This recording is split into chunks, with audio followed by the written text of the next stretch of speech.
أعوذ بالله من الشيطان الرجيم. بسم الله الرحمن الرحيم. اللهم صل على سيدنا محمد وآله وصحبه وسلم.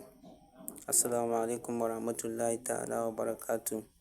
Jama'a masu sauraron mu, barkanku da wannan rana ta Talata. Ya Allah, dukkanin wani alkhairi da ke cikin wannan rana, ya Allah ka sada mu da shi.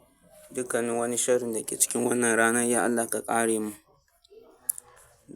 Jama'a, yau abin da muka zo muku da shi shine sirrin jalabi mai gaske.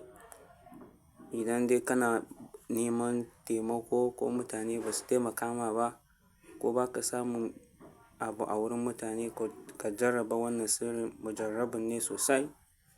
Mun gwada shi, yana da kyau sosai. Ku jarraba. Yanda ake yin wannan sirrin shine za ka samo turaren six flower wanda ake ce ma six flower. Za ka samo shi ƙwaya ɗaya. Ana ce masa ɗan garan basa. Sannan kuma za a samo 1000 ko kuma kowane kuɗi da in aka samu za a iya amfani da shi, ko 500 ko 200. Yanda ake aikata wannan sirrin shine idan mutum ya samo ɗan garabasa guda ɗaya da awainiya busasshe guda ɗaya, za a niƙa wannan awainiya ɗin nan, za a daka shi ko a niƙa shi. Idan an daka shi ko an niƙa shi, sai a turaren nan, wannan ɗan garabasan da aka samu da kuma 1000 nan, sai a ɗauki 1000. Idan washe gari ta yi, da safe ake aikata wannan sirrin kafin rana ta fito. Idan aka kai 1000 nan da aka samu, sai a kai shi wurin ganyen tumfafiyan nan. Idan mutum ya kai wurin, zai cire takalminsa guda biyu, sai ya ajiye kuɗin a wurin icen ganyen tumfafiya ɗin nan. Sai mutum ya yi niyyansa, dukkanin abin da yake nema a wurin Allah ya yi niyyansa. Idan ya yi niyyansa, sai ya tsinka ganyen tumfafiyan nan guda 16 mutum zai tsinka.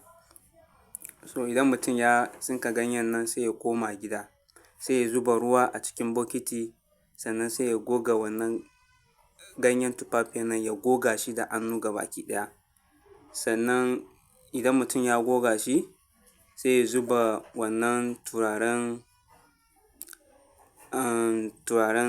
ɗan garabasa ɗin nan, sai ya zuba shi a ciki, sai ya ajiye ta a rana har zuwa da yamma.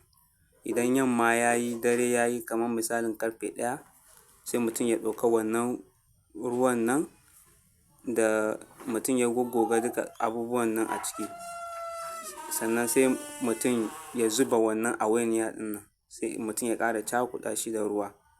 Sannan sai mutum ya samu kowane sabulun da kake da shi a gida, za ka iya wanka da shi. Ana aikata wannan sirrin ne sau 2 a wata. Bi'iznillahi ta'ala, dukkanin buƙatun da in ka roƙa a wurin Allah, za ka samu biyan buƙata. A nan za mu kawo muku ƙarshen wannan sirrin. Assalamu alaikum warahmatullahi ta'ala wa barakatuh.